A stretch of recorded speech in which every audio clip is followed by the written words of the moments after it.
Welcome back to another technical deep dive here in the debug zone.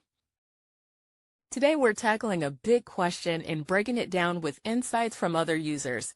Hopefully this clears up some misconceptions and helps you get the answer you need. So buckle up, stay a little curious, and let's jump right in.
And that's a wrap.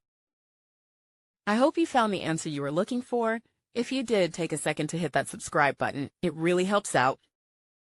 And let me know in the comments which solution worked best for you. See you next time in the debug zone.